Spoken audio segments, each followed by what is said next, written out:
We are back where it all began. Call of Duty 4. I started uploading this game in 2008.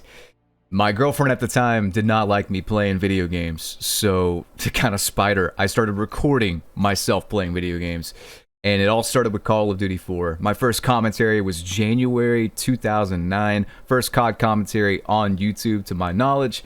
And we've come full circle. It's 2023. This game is fixed again. This is my first match on the game in several years, and not only that, but this is my first time playing a multiplayer FPS this year. I have not played since December or so of 2022, so I'm very rusty. Call of Duty 4 does not have like much aim assist at all, so I'm gonna be struggling on my first match back here, and then I also will include my second match back, but I still do pretty well, all things considering. So there's a few visual bugs, I think, in the recording. Still getting the kinks worked out on this new PC, but hopefully it's not too distracting. Anyway, though, let's get into the nitty-gritty here. So, this may be a video you want to favorite and come back to. If you have a bad memory, go ahead and do that. If you want to wait till the end to make sure it resonates with you, you can do that too, but this has been a long time coming. I've wanted to make this for the past month, but didn't really know when the time was right, didn't really know when I would be ready to do it. I think I'm ready to do it. So, it's going to be one of those real commentaries. I've done a few of these on the channel, but this one's going to hit home, I think, harder than most. This time last year in 2022, I was in the worst place of my life. And about a month after July 2022, it would only get worse. I would go even further down until I pretty much snapped. This is one of those things where it's not that difficult to talk about, but it is difficult remembering it because I can't even remember a lot of details. It's sort of like when you drink a lot and you're trying to remember the night before, but it's just bits and pieces. You're missing the in-between parts. Kind of like that. What that was way too much stress for my brain to handle, so I kind of disassociated during some parts. Shout out to a therapist for helping me with that and helping me understand that, because I didn't really know what the hell was going on. I'd write stuff to people and not remember writing it, and I'm like, am I going crazy? What's going on? Technically, kind of was, I guess. But that's not all. I simultaneously felt insanely, like, angry and then insanely weak. I would go between these two mindsets. Weirdest thing. I felt like either the baddest motherfucker on the planet or a weak little bitch. That's no nice way to put it. I'm not sure what that was. Just extreme mood swings as well with that. Whenever I get in the gym, I'd feel really weak. But if someone would piss me off, like in a road rage thing, I would be tempted to get out of the car and fight them. And I'm not. I wish I was exaggerating that, but it's true. To say I wasn't myself is an understatement. But here's the harsh truth. It was me. It was me. I did the stuff, so it was me. The smooth talking guy you hear on YouTube, the guy with a lot of charisma, the guy that can talk his way out of a paper bag, that doesn't even make fucking sense, but I probably could do it. Felt like the weakest individual ever last year. Guys, I could go back to my childhood. I could talk about all these terrible things that happened. I could get into the grimmest of grim fucking details that would probably make you look at me differently. I could give you the grimmest of grim details about things that happened to me, things I experienced in my childhood that would, if not turn your stomach, probably make you really depressed. But I'm going to avoid all that. I'll leave that up to speculation. I've come to terms with it. I've addressed it. I've talked about it with people close to me. That's enough for me. But just to give you an idea, if I actually went into detail with this stuff, it would probably get me demonetized instantly. So there's that. We all have our crosses to bear, though. I'm not here to compare and contrast or to turn your stomach or make you feel sympathy for me. I don't want any of that. I'm just going to lay the groundwork there that stuff like this will kill you if you let it. Stuff like this will haunt you your entire life if you let it.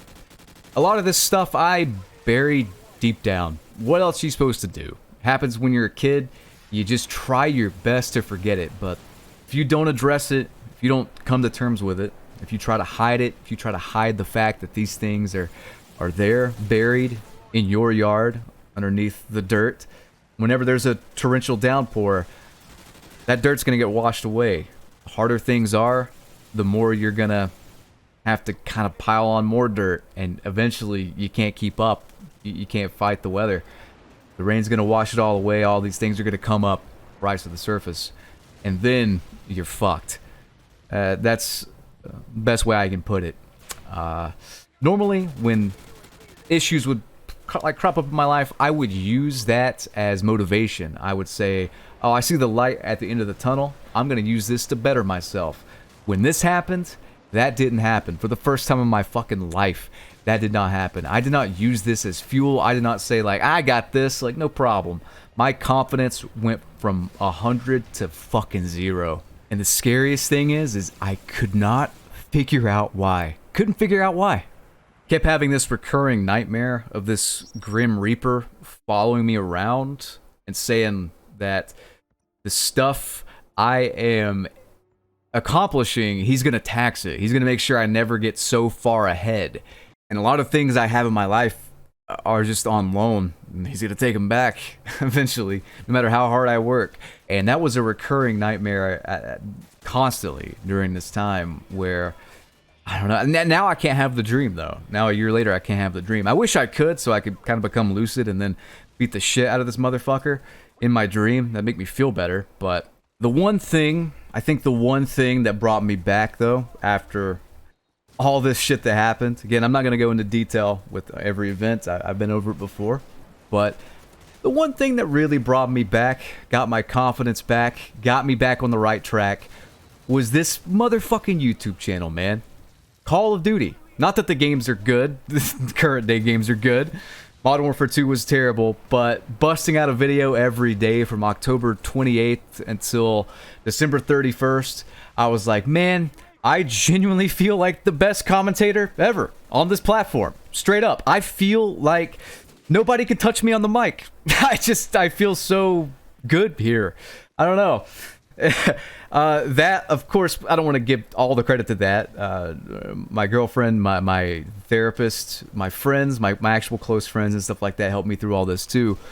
But I can't even pretend like this was the main thing. This helped me feel like a conqueror again, as weird as that sounds. And I did all those videos for over 2 months. January, I took my break, my yearly break at the start of the year there.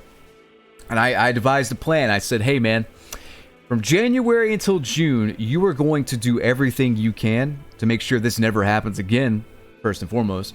But for 2, you're going to just go back, do all the hard work, the mental work you skipped, all the stuff you buried. You're going to come to terms with it.